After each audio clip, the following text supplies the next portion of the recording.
ආයුබෝවන් දරුවනේ ඔයාලා හැමෝම ඉතාමත්ම ආදරයෙන් මගේ YouTube නාලිකාවට පිළිගන්නවා. මම අද පාඩමෙන් කරන්නේ මේ to I the so am I neither do I කියන ඒවා කොහොමද වාක්‍යවල යොදන්නේ කියලා කතා කරන්න.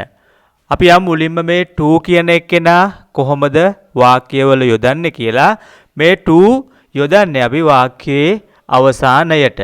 උදාහරණාංක 1ට යනවා I'm happy කියලා එක්කෙනෙක් කියනවා. A කියන එක්කෙනා කියනවා I'm happy මම සතුටින් කියලා. B කියන කෙනා කියනවා I'm happy too. එයා කියනවා මමත් සතුටින් ඉන්නේ කියලා. එතකොට අල්තා යන තමයි මෙතනදී කියවෙන්නේ. දෙවන උදාහරණයට යනවා I enjoy the film. මම චිත්‍රපටියෙන් විනෝද උනා කියලා එයා කියනවා. ඒ කියන්නේ මේ A කියන එක්කෙනා.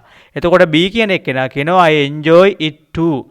මමත් ඒකෙන් විනෝද වුණා කියලා එයා කියනවා. එතකොට මේ to කියන කෙනා අපි වාක්‍යයේ අවසානයට යොදනවා පොසිටිව් වාක්‍යයත් එක්ක තමයි මේ to යොදන්නේ. මේ පොසිටිව් වාක්‍ය නෙගටිව් කරාම ඒවා යොදා ගන්න තමයි අපි මේ I ද භාවිතා කරන්නේ. උදාහරණ අංක 1ට යමු. උදාහරණයේ අංක 1 A කියන එක්කෙනා කියනවා I am not happy. මම සතුටින් නෙවෙයි ඉන්නේ මම දුකින් ඉන්නේ කියලා කියනවා. මම සතුටින් නෙවෙයි ඉන්නේ කියලා කියනවා. එතකොට B කියන එක්කෙනා කියනවා I am not happy either. මමත් සතුටින් නෙවෙයි ඉන්නේ කියලා එයා කියනවා. ඔන්න එතකොට නෙගටිව් වාක්‍ය අවසානයේ තමයි අපි I ද භාවිතා කරලා තියෙන්නේ. උදාහරණ අංක 2 I can't cook කියලා A කියන එක්කෙනා කියනවා මට උයන්න බෑ කියලා. එතකොට B කියන එක්කෙනාත් කියනවා I can't cook either.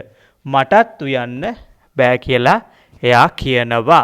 ඊළඟට අපි බලමු මේ so am I කොහොමද භාවිතා කරන්න කියලා. so am I කියන එක සමානයි I am to කියන එකට. so am I කියන එක සමානයි I am to කියන එකට. so have I කියන එක සමානයි I have to කියලා කියන එකට. එතකොට බලමු උදාහරණාංක 1. උදාහරණාංක 1 A කියන එක්කෙනා කියනවා I'm working. මම වැඩ කරමින් ඉන්නවා කියලා. එතකොට B කියන එක්කෙනාත් කියනවා so am I. ඒ කියන්නේ මමත් වැඩ කර ඉන්නේ කියලා. මේ so am I සමානයි I am working too. මමත් වැඩ කර ඉන්නේ කියලා අපි කියන්නේ so am I කියලා. දෙවන උදාහරණය I was late for work today කියලා A කියනවා. මං අද වැඩට එන්න පරක් වුණා කියලා A කියන එක්කෙනා කියනවා. එතකොට B කියනවා so was George. ජෝර්ජ්ත් පරක් වුණානේ කියලා. එතකොට so was George සමානයි George was late too කියන එක. එතකොට මේ George was late කියන්නේ නැතුව අපි කියන්නේ so was George කියලා. උදාහරණ අංක 3 I work in a bank කියලා A කියනවා. බැංකුවක වැඩ කරනවා කියලා A කියනවා. එතකොට B කියන එක්කෙනාත් කියනවා so do I. මමත් බැංකුවක වැඩ කරන්නේ කියලා.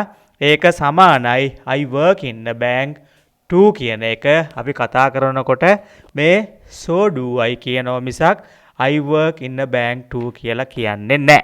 අපි අවසාන වශයෙන් බලමු මේ neither do I කොහොමද වාක්‍යවල යොදන්නේ කියලා. so am I ගේ නෙගටිව් එක තමයි මේ neither do I කියලා කියන්නේ.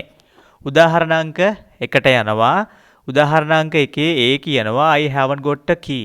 මාගාව යතුරක් නෑ කියලා A කියන එක්කෙනා කියනවා. එතකොට B කියනවා neither have I.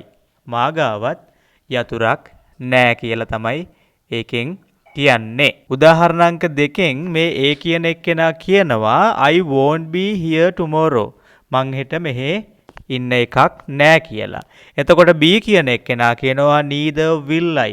මමත් හෙට මෙහෙ නෑ කියලා එයා කියනවා. මේ වගේ පාඩම් ඉගෙන ගන්න මගේ YouTube නාලිකාව subscribe කරන්න. වීඩියෝ එක හොඳයි කියලා හිතනවා නම් like එකක් දාලා comment එකක් දාලා යාළුවන්ට බලන්න share කරන්න.